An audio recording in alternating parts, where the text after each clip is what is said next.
ላከ ሰላም ግርማ እጅጉ እባላለሁ። የግሬስ ሆቴል ባለቤትና ስራ አስኪያጅ ነኝ።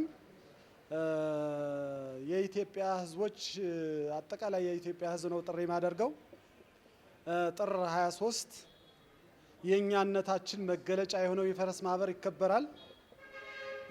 የመንግስት አካላትም ነዋሪውም ነጋዴዎችም ወጣቱም ተሰብስቦ አሁን የየስራ ድርሻ ተከፋፍለን እንግዳ ለመቀበል እየተዘጋጀን ያለነውና መጣችሁ ይችን ሀገረ እግዚአብሔር የሆነችዋን ምርጧና ተወዳጇን እንጅባራን ከተማ መጣችሁ ጥር 23 ባህላችንን ወጋችንን እንድታዩልን ለትውልድም እንድታስተላልፉ ለልጆቻችሁም እንድታሳዩ ነው ጥሪ ማስተላልፈው። ፈረስ ማህበር ከጣሊያን ወረራ ጀምሮ እስካሁን ድረስ ይህ አባቶቻችን ማህበሩን በየአመቱ እየመጡ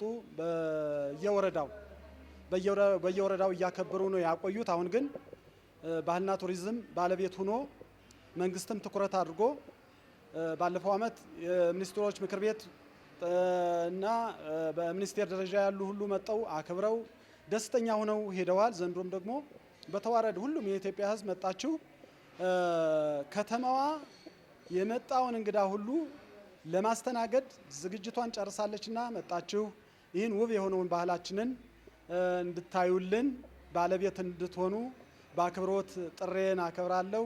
አመሰግናለሁ። ጥራት እንጨምራለን፣ ብዛትም እንጨምራለን።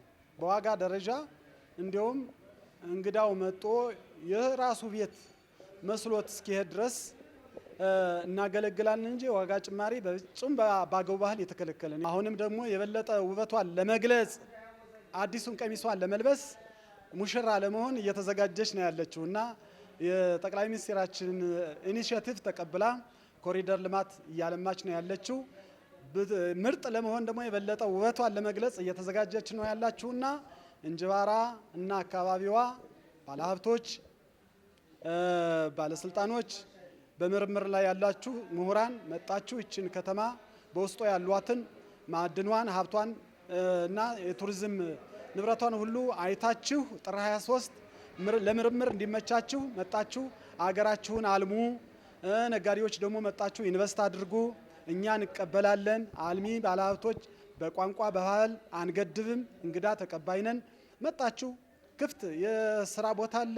በኢንቨስትመንት በጣም ያልተነካ ስራ አለ።